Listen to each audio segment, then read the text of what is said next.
Hey guys, Jeffrey from Headstrong Training Systems here. So today we're going to be taking a look at the bench press, and in particular I want to be talking about a cue that I like to use for lifters who need to essentially cue more tucking of their elbows during the bench press bar path. Now, when you're looking at a lifter, obviously I want to preface this by saying that not everyone needs a tucking cue. Some lifters might need a flare cue, or some lifters might have an efficient bar path already. So right now I'm talking about a specific example where you might have yourself, or you might have a lifter that you've looked at their bar path and you've diagnosed them as needing extra tucking, or needing to cue tucking during that bench press throughout the elbows. Now, most commonly, the most used cue when it comes to tucking is basically tucking the elbows. So if I've got a lifter that needs tucking, what I see a lot of people use, the cue they use is that, say they need to tuck one side or tuck both sides, they talk about keeping their elbow close to the body and tucking their elbow through close to the body, and that's an effective cue that's worked in the past, and that is a cue that's effective because it's straight to the point, and it ensures better positioning of tucking. Now, the problem with that cue, or not really a problem, or problems that I've personally found with that, is that it creates a degree of instability. Basically, if I've got an athlete or myself, I'm trying to cue keeping the elbow tucked in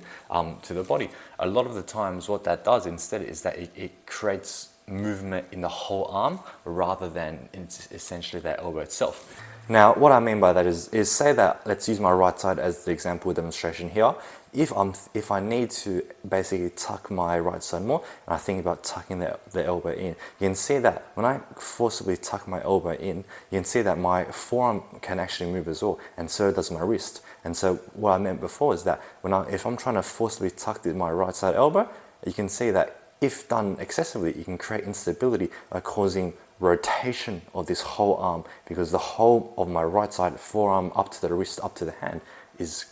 being cued to move through rotation of the elbow, because the elbow is linked through that bone to the forearm and into the hand. So the cue that I want to give instead is basically to pull into your lat. And the reason for this cue is basically when we're essentially, because the lat muscle, like right under your armpit here, because that lat muscle, its line of force travels inwards. So if, for example, say I've got my right side holding the barbell here, if I think to drop the bar straight down, I'll be thinking about, this is where I'm trying to pull to. But because my lat is here and there's a direction of force angled in towards the body, if I think about rolling into my lat or pulling into my lat, the line of force is traveling inwards towards the midline of my body, and when I'm pulling my lat into my lat, thinking like doing like a barbell row or whatever, when I'm pulling down into my lat, now I'm thinking about tucking my right side in, and traveling in that direction of line of force, and that achieves a similar result of essentially creating a more tucked elbow position rather than actively turning and trying to turn my whole arm into getting into that tucked position. So it's basically thinking about pulling into your lat, feeding your lat muscle, and rolling, pulling into the lat in order to achieve tucking and prevent rotation in the rest of that arm. So that's all from me today, guys. Hopefully that was helpful for you, and I'll catch you guys next time. Take care.